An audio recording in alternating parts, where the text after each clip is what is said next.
What?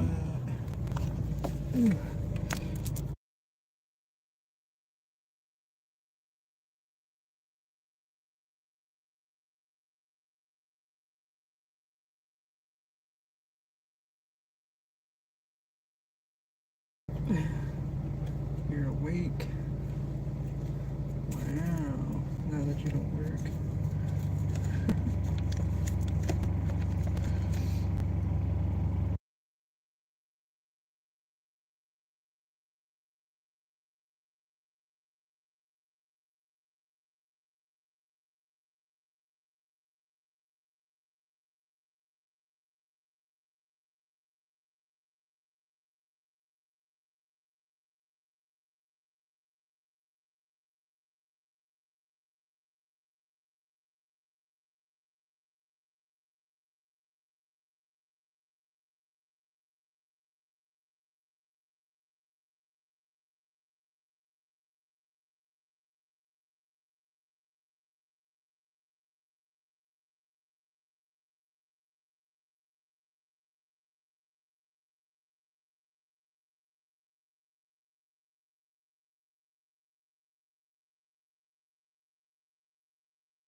Don't understand the emojis.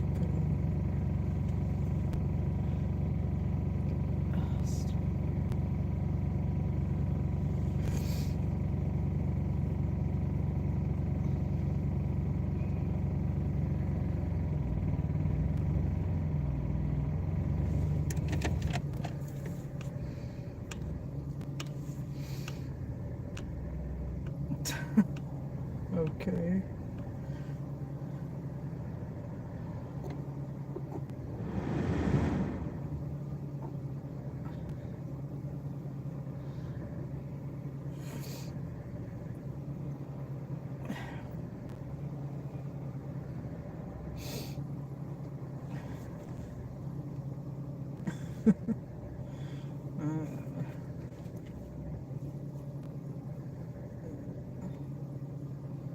Hurry up. I want to use some more check though.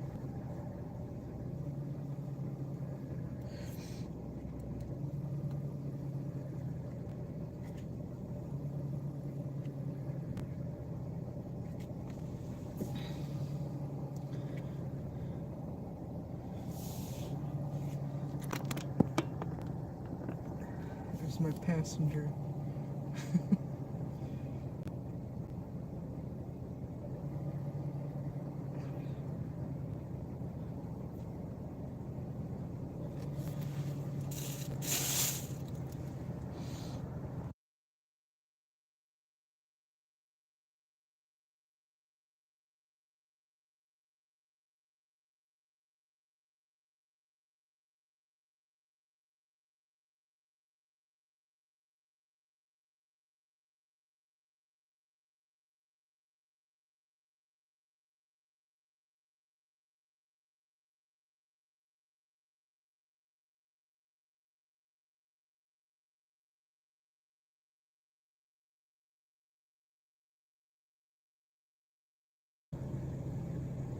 No, because Violet's waiting on the cat treats, and she don't want to take them out.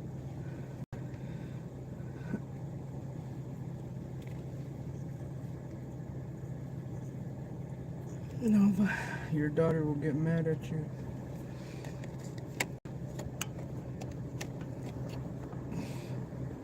Oh my god, it's taking forever. Just want a drink.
and it's the perfect time to curl up inside with a new book.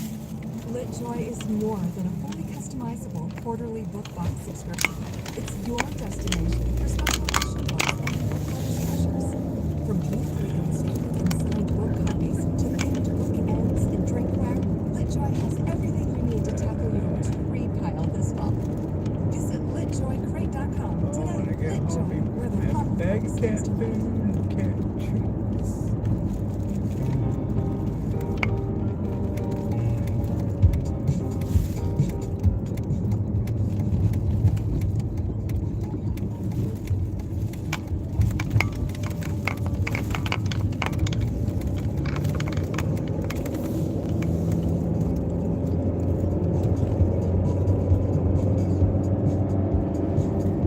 Welcome back to Strange Things on the iHeartRadio and Coast to Coast AM Paranormal Podcast Network. I am your host, the Wizard of Weird, Joshua P. Warren, beaming into your wormhole brain from my studio in Sin City, Las Vegas, Nevada, where every day is golden and every night is silver.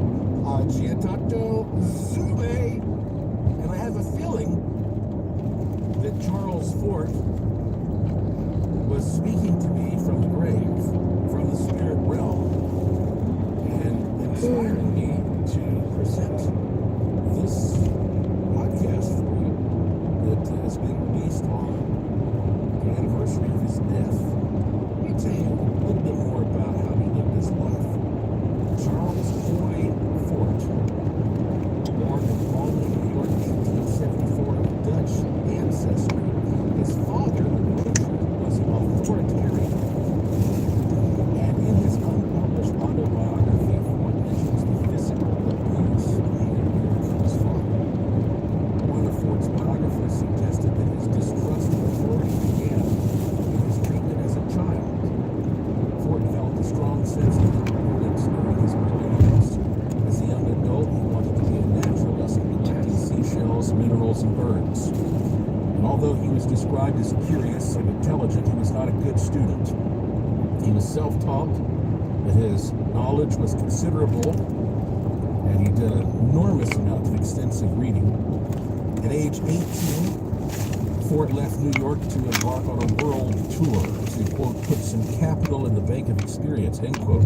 He traveled through the western United States, Scotland, and England until becoming ill in southern Africa. When he returned home, he was nursed by Anna Filing, whom he had known since childhood. Well, then he married her. They were married on October 26th of 1896 at the Episcopal Church. For a few years, the newly married couple lived in poverty in the Bronx while Ford tried to earn a living writing stories for newspapers and magazines. And in 1906, he began to collect accounts of anomalies. His uncle Frank died in 1916, and a modest inheritance gave Ford enough money to quit his various day jobs and write full-time. In 1917, his brother Clarence died, and his portion of the same inheritance was divided between Ford and his other brother Raymond. Ford's experience as a journalist, coupled with his wit and nature,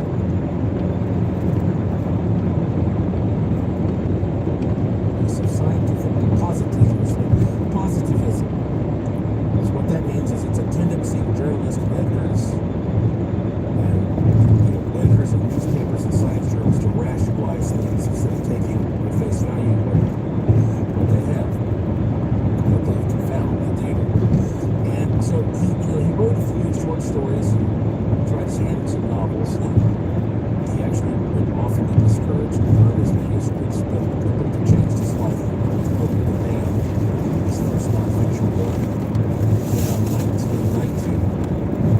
And after that, he kept writing non-fiction. It was a very successful book.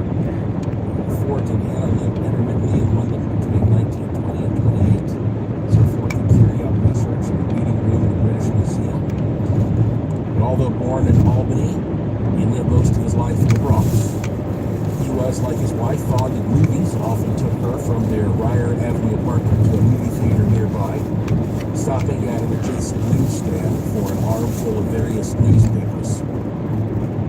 He frequented the parks streets near the Bronx, where he would sift through piles of clippings. He often rode the subway down to the main public library on Fifth Avenue, where he spent many hours reading scientific journals, newspapers, and periodicals from around the world. Ford also had literary friends who gathered at various apartments, including his own, to drink and talk. Here's how he died. Suffering from poor health and failing insight, Ford was pleasantly surprised to find himself the subject of a cult following. People started sending him stories, and but slowly he started feeling worse, more ill. I don't know exactly what his symptoms were, but he didn't trust doctors, and he did not seek medical help for his failing health. Instead, he, around this time, was focusing on writing his book called Wild Talents. And, he finally collapsed on May 3rd of 1932. He was rushed to the Royal Hospital, and later that same day, Ford's publisher visited him to show him the advanced copies of Wild Talents. 4 hours later, Ford died, probably of leukemia.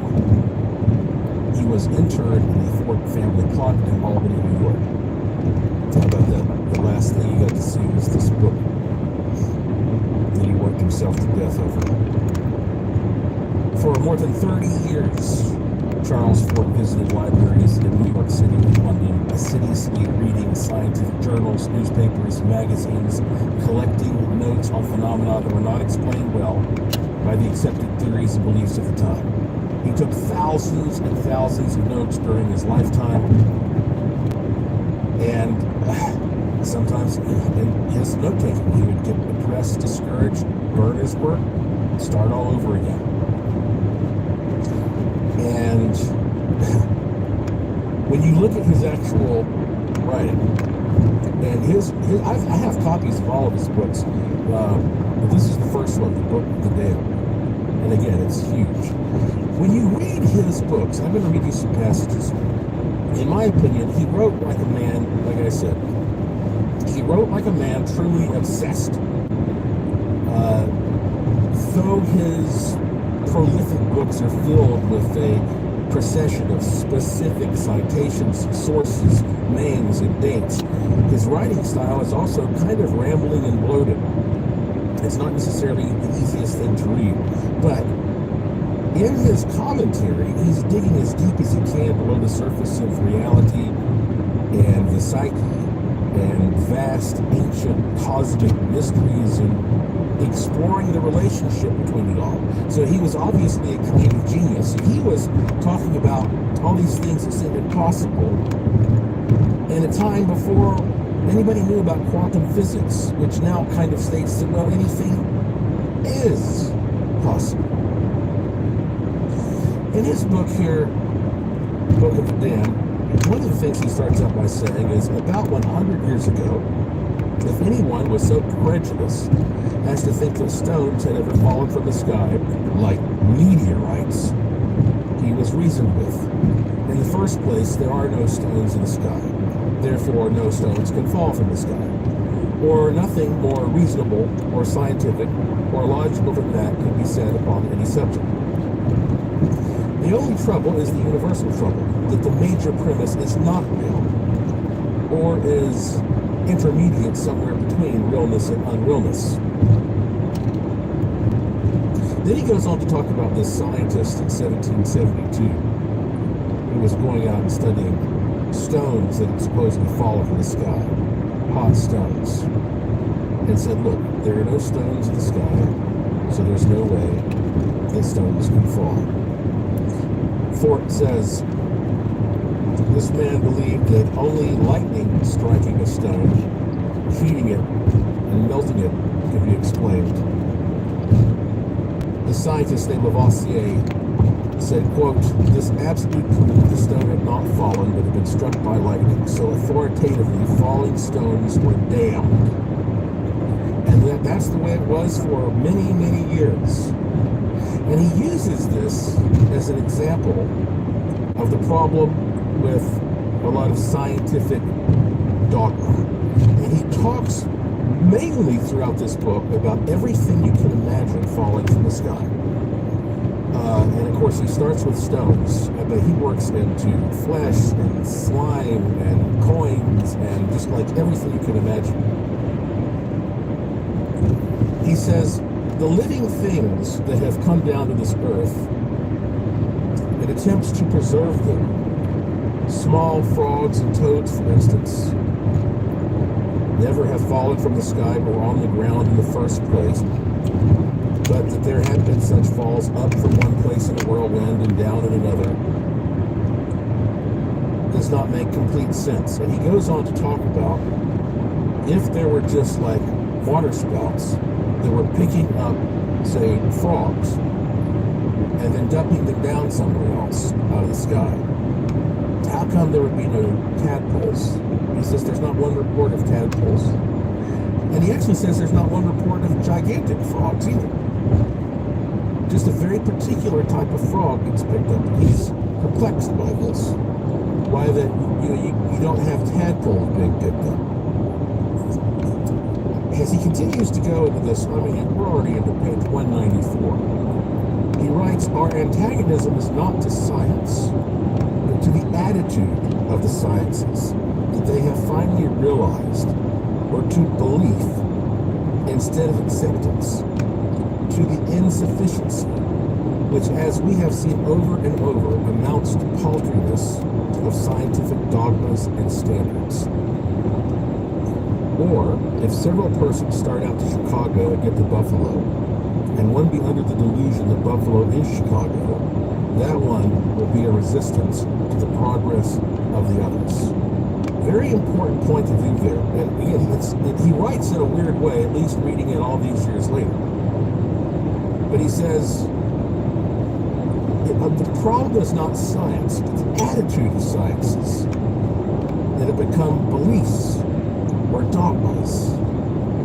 Okay, when we come back, we're going to get into some very weird footprints, giants and that kind of thing, which has a special connection to where I am right now here in Nevada, as a matter of fact, as we explore some of the thoughts and the ways of thinking of the great Charles Fort. I'm Joshua P. Warren. You're listening to Strange Things.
Pete Warren. You're listening to Strange Things on the iHeartRadio at Coast to Coast AM Paranormal Podcast Network. And I will be back after these important messages.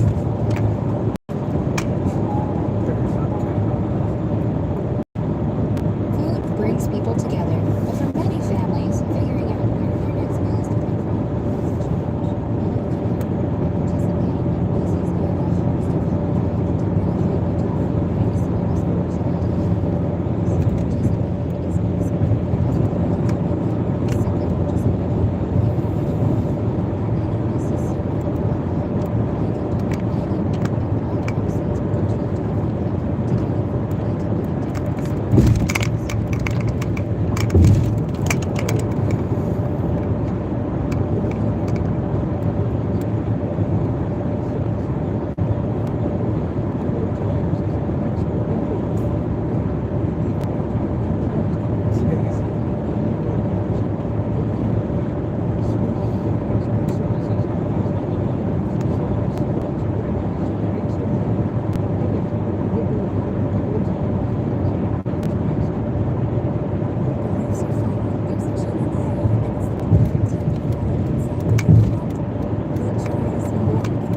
Welcome back to Strange Things on the iHeartRadio and Coast to Coast AM Paranormal Podcast Network. I'm your host, usual. Yeah, it's not easy to read the prolific works of John Fort. As a matter of fact, one of his critics, Matt Wilson, called Fort's writing style atrocious and almost unreadable. And yet, despite his objections to Fort's prose, he allowed that, quote, the facts are certainly astonishing enough, though, end quote. Also said, there's the feeling that no matter activity. So, Fort's principle goes something like, people with a psychological need to believe in marvels are no more prejudiced and gullible than people with a psychological need not to believe in marvels. And sure enough, I mean, that's what saves Charles Fort's work, is just this incredible sourcing and citation. And the things he was writing about, most of them turned out to be legitimate stuff. I mean, we've verified frogs do rain, and we still don't know exactly why that happens. Scientists say probably water spouts or something like that, but so it still doesn't explain the tadpole thing. Examples of the stuff that Fort referred to would be considered occult, supernatural, paranormal. Again, he invented the word teleportation. He talked about falls of all kinds of things, organic and inorganic, spontaneous human combustion, ball lightning. That's a term that he used a lot. He talked about poltergeists, levitation, terrestrial hypothesis.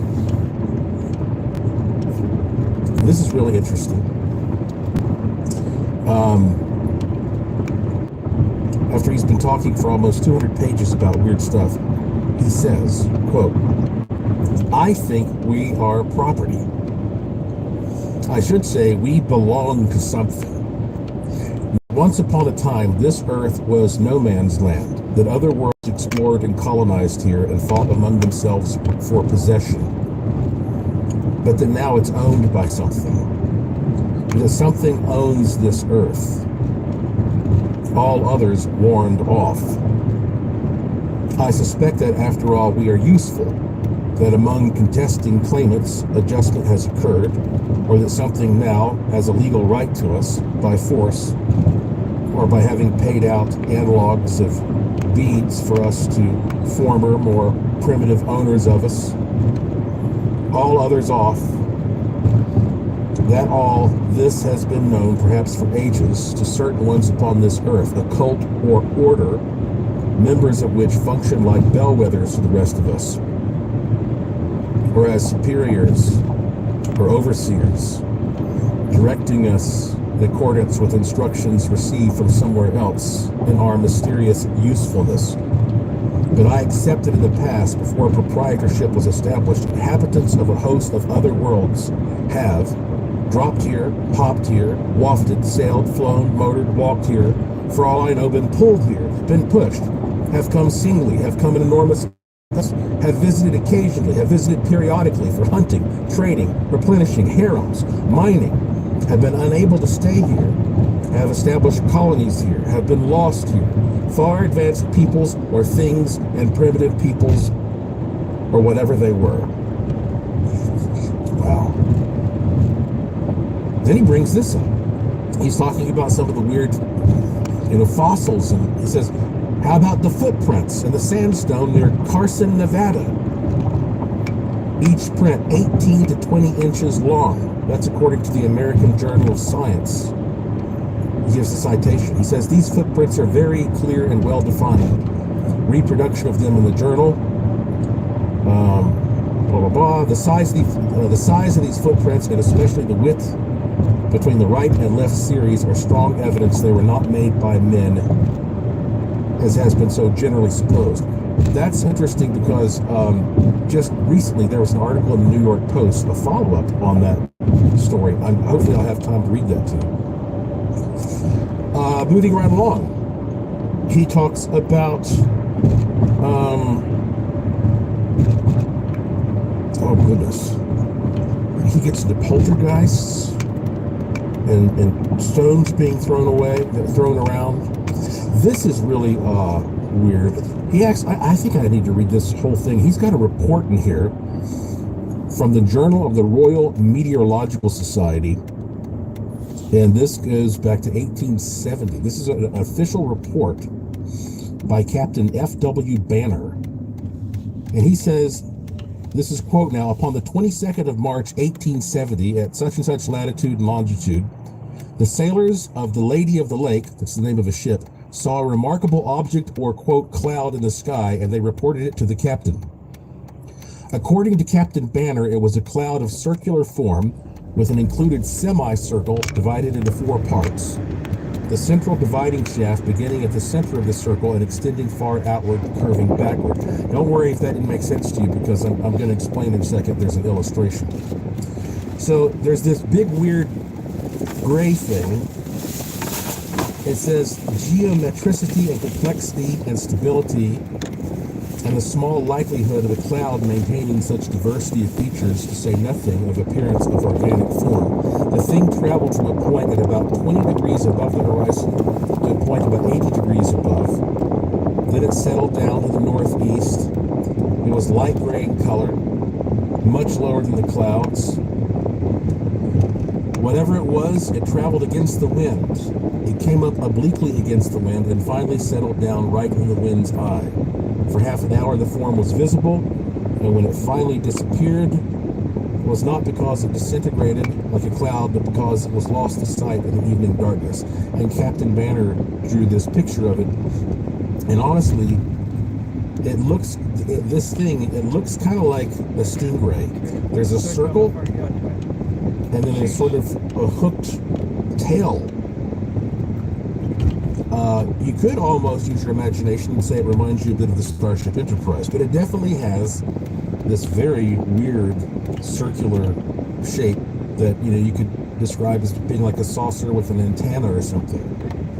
But that's going back to what I say, 1870. So in conclusion of this massive book,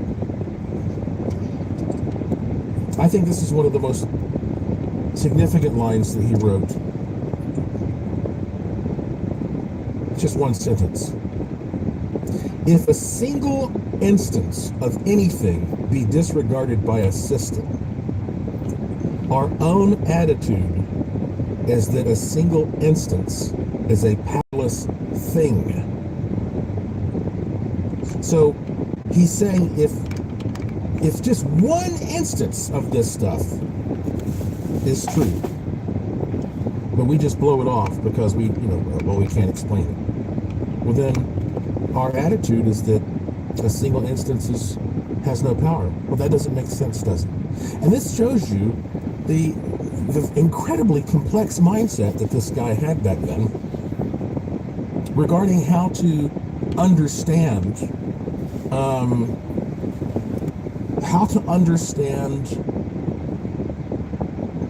I guess, the flaws and the limitations of the scientific method. And just last month in the New York Post, there was this article here that Fort would love to have read. And it says, scientists still baffled from giant human skeletons up to 10 feet tall decades after initial discovery. This was written by Snejana Farberov, published April 4th of 2024. A series of mysterious giant skeletons up to 10 feet tall reportedly discovered in and around Nevada caves last century, dubbed the Giants of Lovelock, are still baffling scientists decades later. The claims about supersized humans who roamed the area around Lovelock, a remote town 90 miles northeast of Reno, thousands of years ago are rooted in Native American lore, which tells of fierce, red-headed, pale-skinned giants who arrived from Central America by boat and attacked local tribes. And of course, this talks about how these were cannibals. They were eating the natives, so they were all going to war. And finally, one day, all of these Native Americans, they were able to surround this cave and burn them all to death inside that cave. It says the first foray into the Lovelock Cave was made in 1911 when a pair of miners searching for guano or bat excrement allegedly unearthed 60 human skeletons, some between 7 and 8 feet tall, and modern day size 29 shoe. For comparison, NBA star Shaquille O'Neal, who stands 7 feet 1, wears size 22 shoes. So Shaquille O'Neal wears 22, and they were pulling shoes out of there 29 inches long. They actually have these on display in a museum. BC. When we come back, I want to tell you an experiment you can participate in. I'm James on the iHeartRadio and Coast to Coast AM Paranormal Podcast Network. I'll be right back.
Being filmed in the background. So I'm just off on the side of the set kind of watching things. And it had, let's see, there's Ashley Greene in it and Sebastian Stan, and they were running around screaming and stuff.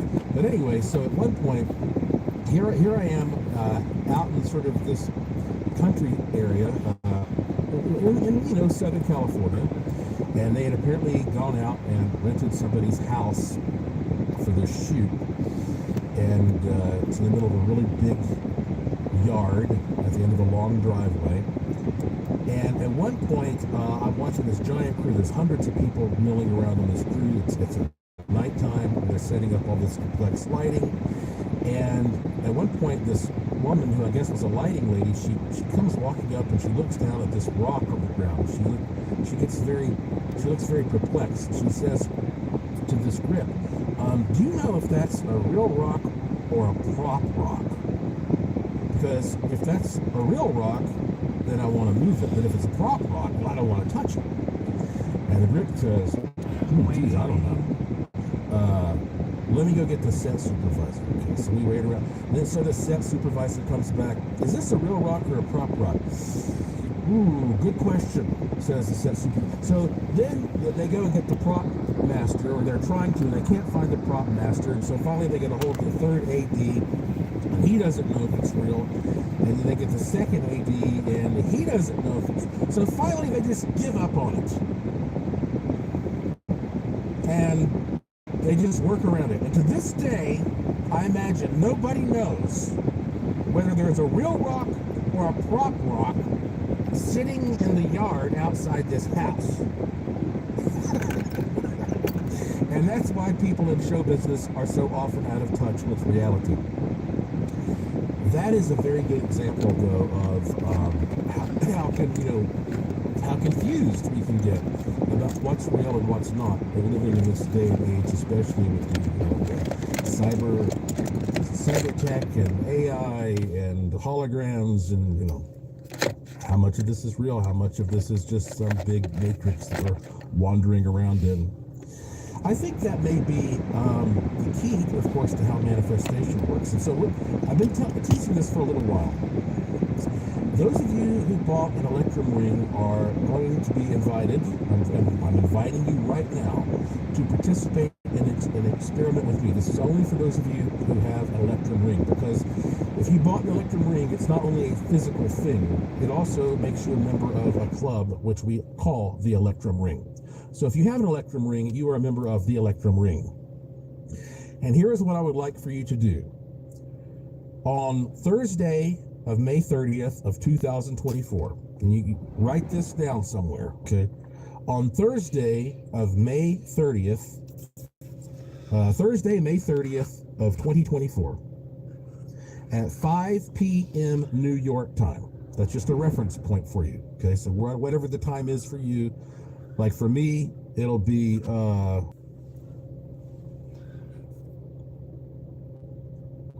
we're going to try this as an experiment. Take a moment, a couple minutes, put on your ring and sit there and envision it and meditate on it. And then let's see what happens the next few days. If you forget about it and you're like, oh man, I missed it, it's not 5 p.m. That's okay. Just do it sometime that day if you can't do it at 5. But 5 is our center point that we're working with, okay? We'll see what happens. I put this out there, the whole world's going to be able to see. And I'll send you an e-newsletter and remind you about this as well. But if this works out for us, then we're going to do bigger and better things. I'll read you an email I got real quick when it comes to manifestation. This came to me from a woman named Gloria. She says, "Dear Joshua, I was so excited to learn of you on the Jeff Mara podcast. I was so happy to see your sacred geometry manifesting sigils and how generous you were to let us copy them. So after I looked at them on Monday, a cheese truck turned over near our town of 121 people, and people were telling us they were giving away free cheese." So we got some and took some around to our friends. The next day, someone ran into a taquito truck and spilled some on the highway. So they got some of those for free. Then my husband found a $100 bill on the floor. And, let's see, told the boss she dropped it, and she gave it to him and told him to give it to me for helping her. Okay. She says, then I got paid for painting some windows, blah, blah, blah. And she goes on to say, now she's gotten this other amazing job to build out a garden. She's saying, you are right, blessings can come in so many different forms. I thought about putting the sigils on an abandoned building so that people could see them as they pass us and be blessed too. And I haven't forgotten about what you said about sharing either. Need a little more time. Your friend Gloria said, I wrote her back and I said, well, I'm glad that all this good stuff's happening and you're getting free cheese and taquitos, but I hope the folks on the truck were okay. You don't want to scare people. It's like one of those, monkey paw things. Well, they all died on the truck, but we got free cheese. No, I'm sure everybody was fine. So you see, that's the attitude. That's what I try to tell people when you get to this manifestation stuff. Don't fixate too strongly on exactly how you think things are going to manifest. Because if you do that, you limit the options the universe can give you to bring things to you, often in ways that you could have never imagined on your own. And if you want to experiment with different ways to manifest, that's why the best thing you can do is just go to joshuawarren.com and just start clicking around. You'll find free sigils there that you can experiment with. Go to the Curiosity Shop, even if you're not going to buy anything. It's interesting. Sometimes you can just look at these inventions in the Curiosity Shop, and that will inspire you, and that will actually make you want to, it'll give you ideas. And sometimes you can start manifesting things just because you start thinking about the objects in the Curiosity Shop. People write me and tell me about that kind of stuff all the time.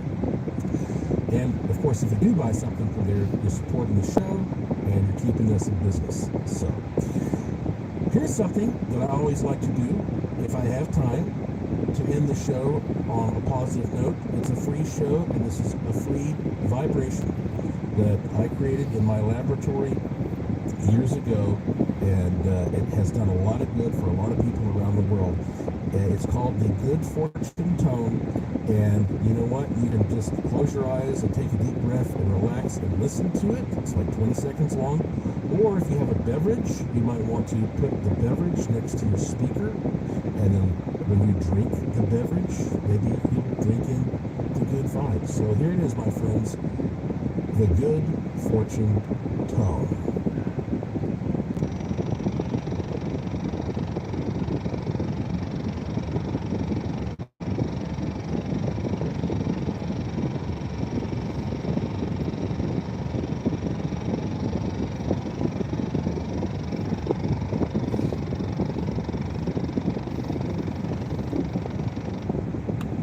That's it for this edition of the show. Follow me on Twitter at Joshua P. Warren. Plus, visit joshuapwarren.com to sign up for my free e-newsletter to receive a free instant gift, and check out the cool stuff in the Curiosity Shop, all at joshuapwarren.com. I have a fun one lined up for you next time, I promise. So please tell all your friends to subscribe to this show